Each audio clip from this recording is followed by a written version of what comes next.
What's up guys, my name is Joe and welcome to 2020. This is the first BluMaan video of the new year. I hope that you guys had an amazing Christmas, an amazing new year, and you are ready to kick some 2020 booty. I want to start this year out by sharing with you guys the 6 grooming tools that have been in constant and reliable rotation for me in the past year. I think the new year is a great time to take it back to basics and get you guys looking as sharp as you possibly can. So with that said, here are 6 grooming tools that are sure to be in your daily rotation if you choose to use them. As per usual, everything we talk about will be linked down below. Let's kick things off with hair. If you still haven't picked up a brush to incorporate into your hairstyling routine, there are only 2, and yes, 2. I used to say there's only 1 you need. I've changed it, now there's 2 that I use all the time. And that is the vented brush, tried and true, you guys know it's an absolute staple, and the paddle brush, which is my second favorite brush and one that I use more often now. The vented brush, in my opinion, is the most versatile, most useful brush for men's hair.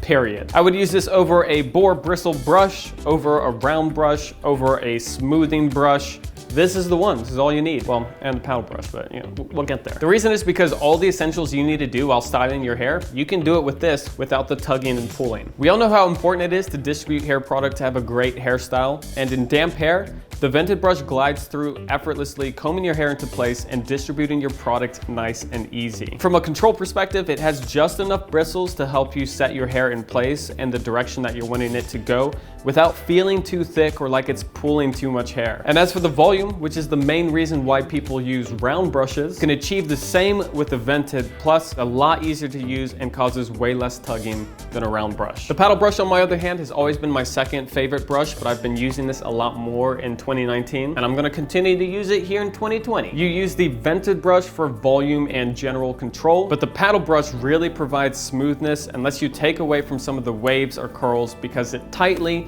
yet gently pulls at your hair while you're blow drying, which in turn helps to straighten out those follicles more than a vented brush could. And because of that, I usually start my blow drying off with the vented brush when my hair's still pretty damp, just trying to get that general control. And then when my hair's like 50–60% dry, I switch over to the paddle brush to really work at smoothing it out. Boom. Check these 2 out, they're fantastic. From there, let's talk about taking care of your face. And yeah, we all know, you need a razor, you need a shaver. And yeah, you do. You need a razor and a shaver. And I've messed with different electric razors throughout the year, but one that's been a staple for me, one that I've used the most consistent in 2019, is the Gillette Styler, this little guy right here. And the main reason is because of how small it is. You know, if you want a more accurate shave, or you like to leave some facial hair detail like I do, I mean, you know, it's minimal detail, but I'm working with what I got, then a compact razor like this just makes it easier to be more precise. It also comes with different guards, like a 1, 2, and 3, so you can control the length that you want, but I always use it without a guard. When I'm shaving my cheeks and my face, I shave down with the grain because that trims off less hair. And then when I'm shaving under my chin, I shave against the grain because that trims a little bit more hair. But since it's not a straight razor, it's not going down to the skin. Therefore, at least me, I can get away with shaving against the grain. And in terms of the actual shaver, the thing that I use to get my hair down to my skin, I promise you guys, this is not sponsored by Gillette, but Gillette's Skin Guard razor has been the only razor that I've used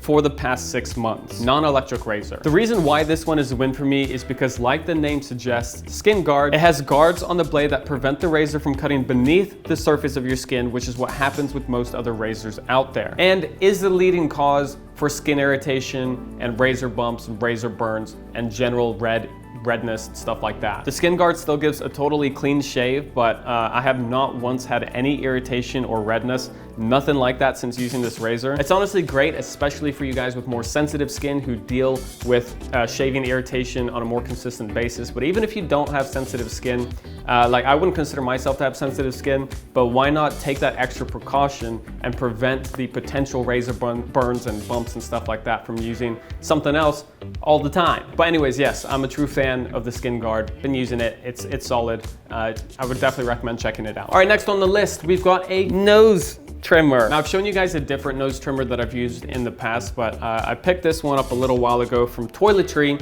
It's under 20 bucks and it's way better. If you have any amount of nose hair that sticks out or is visible in any way, a nose trimmer is for you. This one, compared to the last one I used, is way more gentle. You literally can't feel anything, but you can hear it trimming and obviously see the results when you're finished. When you're done, you just rinse it under the water and you move on. You're nose hair free. It's great. You don't want nose hair. You just don't want it. But yeah, my favorite thing about it is how effective it is, but also how gentle it is. I've never had any tugging or pulling or any problems like that when using this to trim up my nostrils. And finally, a 2019 discovery of mine that I can't stop raving about are these oil absorbing sheets. This is the quickest way to get rid of oil buildup during the day and reset your face, making it look like new again without having to rewash and moisturize. Obviously, this is not a replacement for washing your face. You still want to do that as often as you're doing it. But if you're headed out in the evening or you're grabbing a quick lunch, this takes seconds to wipe over your face and literally gets rid of everything. I usually use these before filming these videos because I have a spotlight that can just make my face look extra oily. Wipe it down, looks completely clean and clear, oil-free. Fantastic stuff, super cheap as well. So you should just get one or a pack. And guys, that's what I've got for you, the 6 of my most used grooming tools, or my most consistent grooming tools of 2019, and most likely here into the future as well. If you guys are looking for any problem-solving stuff that I just talked about, I've got it all linked down below. Happy 2020. Hope you guys have a good one, and I'll see everybody next time.